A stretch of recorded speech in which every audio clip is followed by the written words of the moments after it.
this episode of Voice of the Sea, we're at the Hāna Limu Festival in Maui, where limu experts and limu lovers from across Hawaii have gathered to share knowledge, observe local limu, and celebrate this culturally and environmentally critical resource. Limu practitioners share their knowledge and help us learn what we can do to sustain and perpetuate native limu in our nearshore waters. We start off talking to Hāna Limu Festival organizers Scott Crawford and Auntie Claudia Kalaola. Well, we're at the Hāna Limu Festival, and this is the 11th festival. It would be the 11th annual, but we took a couple years off because of the pandemic, and now we're back. The Limu Festival 2022 is back, and we're in the Ahupua of Ka'eleku celebrating limu, Hawaiian seaweed. Can you talk to me about what this festival and learning about limu, sharing knowledge about limu means to the community? Limu is such an important thing, but it often has been overlooked, or it's culturally important and has very rich traditions, but a lot of people don't really know that much about it and don't realize how important it is. We started the Limu Festival as a way basically just to create that awareness and to celebrate limu, and especially really focusing on the keiki and having interactive booths with interactive educational activities that the kids can get their hands on, they can learn things, and really passing that knowledge and getting the younger generation excited about learning about limu and about just the whole marine environment. And it's so important ecologically because it's the base of the food chain. It's important nutritionally, very important part of the traditional Hawaiian diet, and it's a great sea vegetable that has riches in minerals. And then culturally it's very important and has certain uses like limu kala. I understand there's going to be an effort to dedicate limu kala as the state limu of Hawaii next year, and that's partly because limu kala has also really important cultural significance as well. For people who are watching this and want to know how they can help to perpetuate limu in cultural ways, limu in the environment, do you have recommendations? The first thing I would say is get to know the limu in your area. It all starts in our own backyards, and that's what all of this shoreline management efforts are about, is each community has to take responsibility for their own areas. We can't rely on the state or whatever agencies to be able to solve problems for us. The communities, and especially looking towards the people who have generational knowledge of that area, learning from them about the resources, and getting to know what limu is in your own place, and how can we use that limu, and also how can we protect it and be aware of it if there's things that are water quality or sedimentation or these other threats that may be affecting it. If we're not aware of the limu, then we might not notice when it disappears or when it's not healthy. But just by paying attention to it and being aware of it, then we can see whether it's healthy, and we can take steps to make sure that it can stay healthy. And then I got to go out with you this morning and kind of take a look at some of the limu. It was a good opportunity to go out with some folks who are very knowledgeable about limu and just look at what's there, see all the different varieties that we have, and talk about how they're used and what's ono for fixing in what way, and what kind of fish eat them and things like that, and also just looking at the overall habitat, how they interact with the haui'i and the opi'i and the other things that are there sharing their environment. As much as I've been involved with limu, I think this is true for a lot of people, is that they know about it on a sort of conceptual way, but it's another thing to really put it into practice and to actually go out and harvest limu and do it in a careful, respectful way, so you're not over harvesting, but you can take something from the sea that is very nutritious and can be an important part of the diet. There's limu people on all the islands. There's people who know their limu in a lot of different communities, if you're really interested in limu and interested in learning more and getting involved, like what I would suggest is connect with the limu hui maybe and find like who's the one in your own area, who are the people in your own area. If people want to get involved, there's a lot of ways to support it. It's wise to connect with somebody who's knowledgeable and go out and learn that way, and you can be sure that what you're picking, first off, is you're doing it in a respectful, sustainable way, and then that you're actually picking edible limu. Right, right. And it also grows in an environment that's pretty wave affected and somewhat physically dangerous. Right, you have to be safe. Safety first always. It's similar to OP. They call, the iamake, the fish of death, because people die harvesting OP, and limu can be similar. It's in a dangerous environment. So, yep, go with somebody who knows the environment and don't turn your back on the ocean and pay it to maka'ala.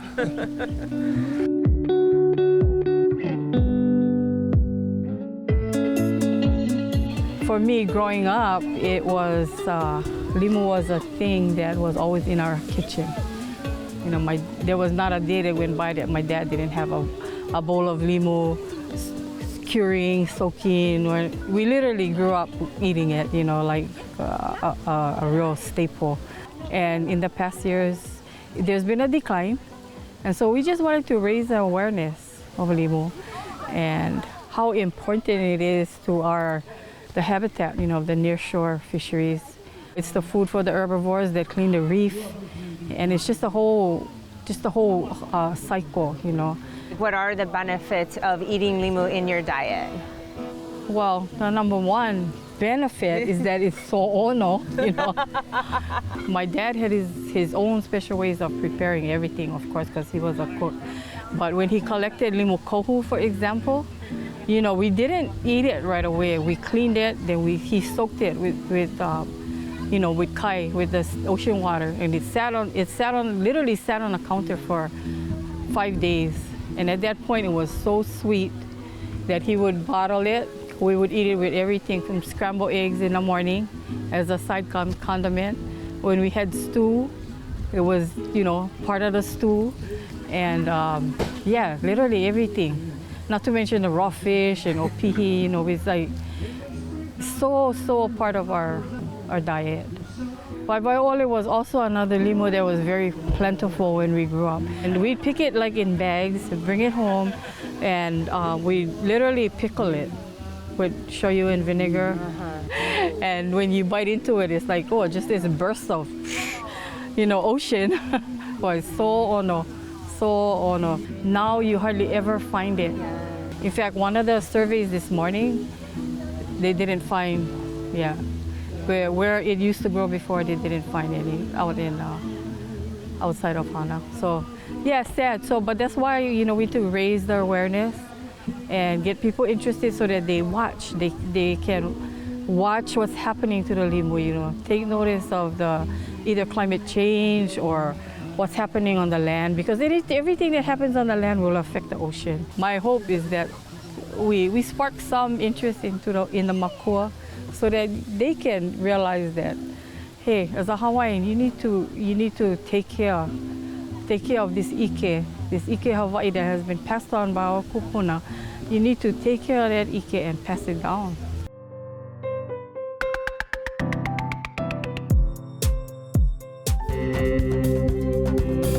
The University of Hawaii's Sea Grant College program focused on Hawaii's coasts and its communities through sustainable development, safe seafood supply, sustainable coastal tourism, hazard resilience, and healthy coastal ecosystems. Hawaii's Sea Grant.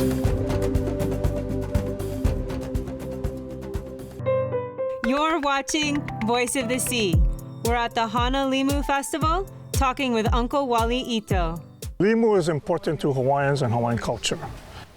To lose the knowledge about limu is to take away from that culture.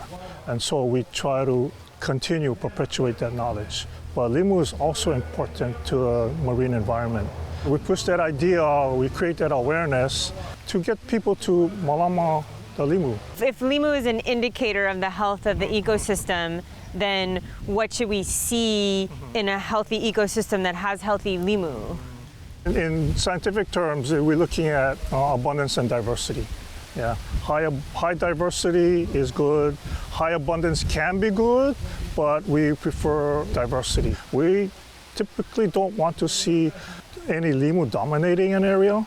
We like to see that diversity. In order to know and understand abundance and diversity, it's a matter of kilo, observation. And it's doing the kilo, somebody has to do the work of going to the shoreline often, because limu changes real quick. Yeah, from week to week we can see changes, and to observe those changes over a long period of time, that's what we need more and more people to do, to understand. And once you have that understanding of what the limu is supposed to be doing over time in your area, then you can see threats. You can see when things are not doing well. Hopefully we can also see when things are doing well. You are working on the Limu Eater's book. Can you tell me a little bit about that? The Limu Eater by Heather Fortner was published, originally published in the late 1970s. When I first came across this book, looking at the title, I thought it was just a recipe book, which it is. It has a lot of recipes from all the different ethnic groups in Hawaii and how they use the different kinds of limu. But in describing and talking about the limu used in recipes, Heather Fortner did a lot of research on the cultural uses, other cultural uses, and some of the history of the limu. That's what's most valuable for me. It's a way to pass on the cultural knowledge. Yeah? Typically, the limu is not cooked. The only limu that I know that was cooked in the past is the aki-aki. And aki-aki, I don't know if you saw the aki-aki. Yeah, you felt so big, yeah. and it was like hanging down Yeah. and making like a forest. Yeah, but when you try picking it, it's hard to break. And if you take one branch and you try to break it, it's really hard. So it's not something that you really, if you put it in your mouth and you chew it, you're gonna have to keep chewing. As far as cooking limu, this is the only limu that I know of that Hawaiians used to put in the imu with chicken and with pork. And what that does is breaks down the aki-aki, the limu, so that it's soft enough to eat. But it also extracts the gravy, the agar-agar and the carrageenan, and which creates a nice gelatin gravy. Most of the limu is best eaten just fresh like that. And the preparation of different ethnic groups is, adding sauces, adding vinegar, shoyu, other condiments to help to bring out the flavor of the limu. Can you tell me about some of the different tastes of the limu? Taste is hard to describe. What I can tell you is that there's a long list of limu, 500 plus different species of limu in Hawaii. There's a short list, I don't want to put a number on it, but there's a short list of limu that tastes really good, real strong flavor. Actually, I shouldn't say really good. There's a short list of limu that have a really strong flavor. And some people, don't like that certain flavors. Most of the limu are like kind of bland. You can eat it and it's okay, I can eat it, but not something that I would crave. There's also on the other end of the spectrum, there's a short list of limu that tastes really bad. Oh. That's why you need to kilo, you need to go down, and you need to know which limu is good, which limu is bad, which limu is, is okay. Yeah. And that's what we hope to teach and to share and to pass on. When somebody gives you something, it's your responsibility to share back. Yeah. I've been spearfishing since I was like 8 or 9 years old. So that puts me in the water as a spear fisherman for over 60 years. There were a couple species of limu that I know my mom liked. So if I find that, then I would gather that and bring it home for her to prepare. I slowly saw the decline of a fishery. We used to be able to bring home like plenty of fish to eat, and to the point where we're struggling to bring home enough fish to eat. I went back to school at age 51. I went back to school to finish up a college degree that I started like many years before. In my classes, ecology classes, marine biology classes, I learned about ecosystems and food chains, and learned that the base of any food chain are the primary producers. And on land, the primary producers are plants and grasses. Primary producers take energy from the sun, and they create energy that the next trophic level feeds on and to get their energy. So herbivores to carnivores to so on up the chain. Researchers and government officials were looking at the problem from the top down. Put more fish in the ocean, protect the fish here. But for me, learning what I learned, we need to look at the problem from the bottom up. If we can find out why we're losing our limu and bring back our limu to the abundance that we saw, in the past, then we don't have to worry about the fish. Herbivores will automatically have plenty to feed on. You get plenty of food, you tend to reproduce more, and you get more herbivores, and the carnivores got more to eat, and so on up the chain. Yeah. So the entire nearshore marine ecosystem is the restoration of it is based on limu.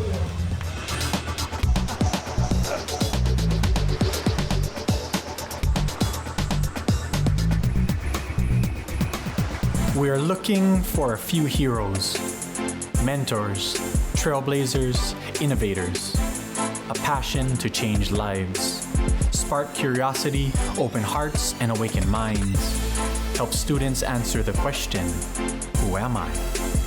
This could be your calling, but this is no job. It's the journey of a lifetime. Be a hero. Be a teacher.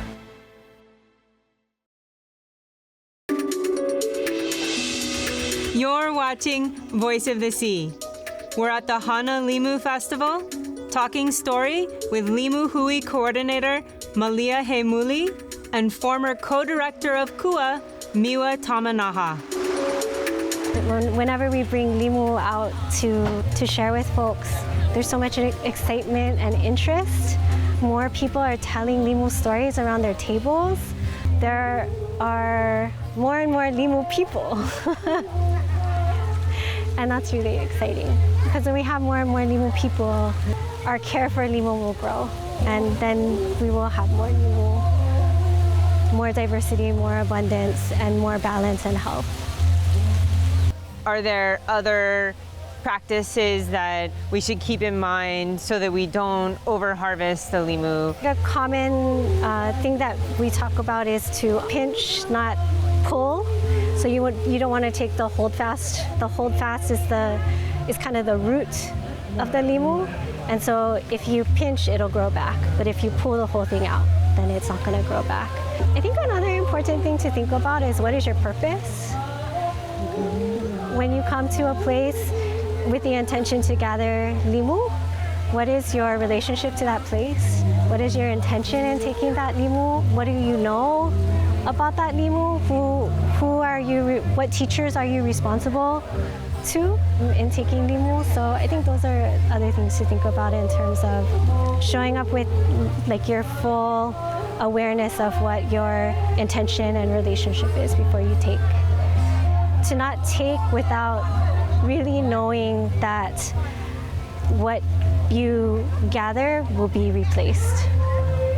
Every place and different people have different practices. So even when we say to pinch, not to scrape, not everybody follows that. And if you understand what you're doing, that may be appropriate for your practice in your place.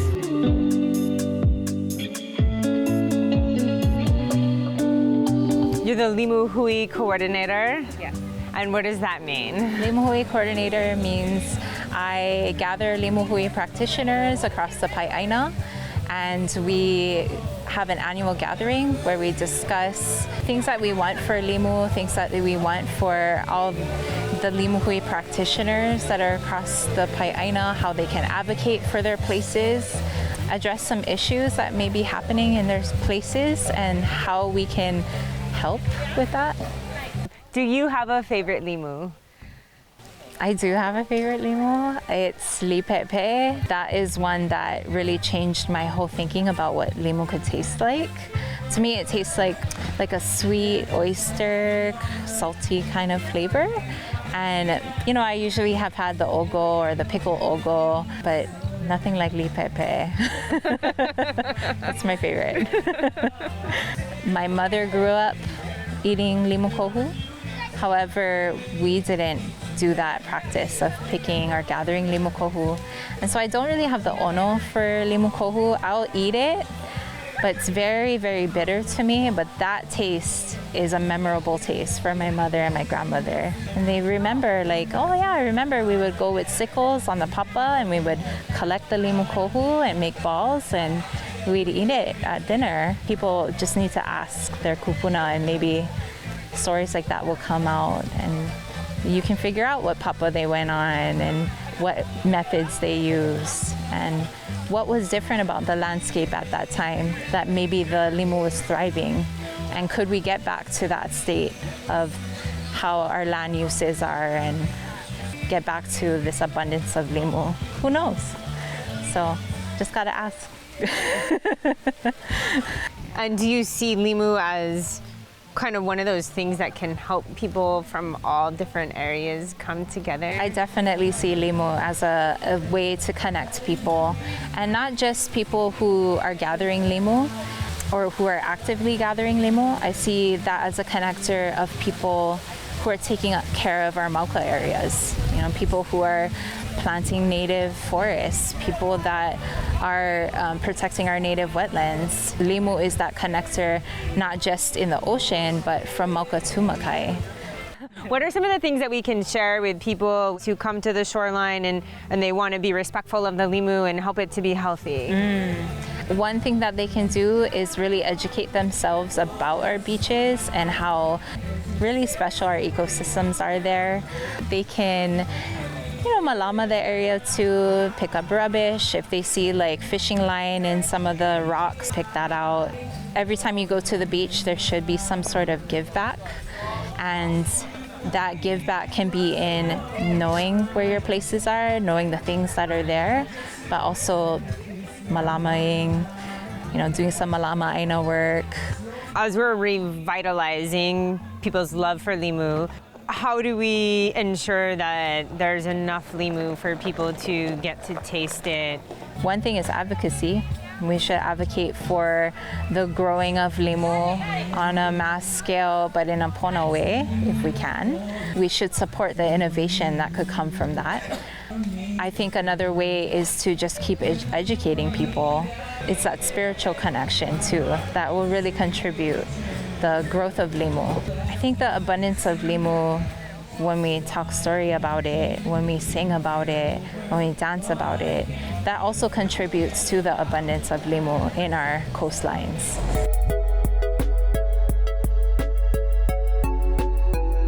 Limu is a critical component of our nearshore ecosystems and an important food and cultural resource. You can help protect and restore native limu populations by joining a hui in your area to replant limu and care for the local land and waters. Purchase the reprint of the Limu Eater book through Hawaii Sea Grant or Native Books Hawaii. Learn more at voiceofthesea.org. Follow us on social media at Voice of the Sea TV. Mahalo for watching Voice of the Sea.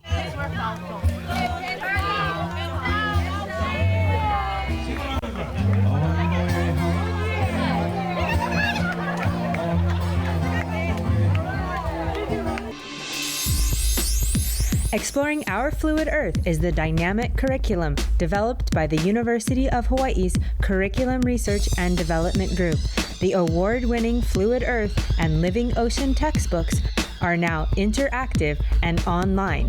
New activities, updated content, and a teacher community. Exploring Our Fluid Earth is now freely available. Find out more at exploringourfluidearth.org.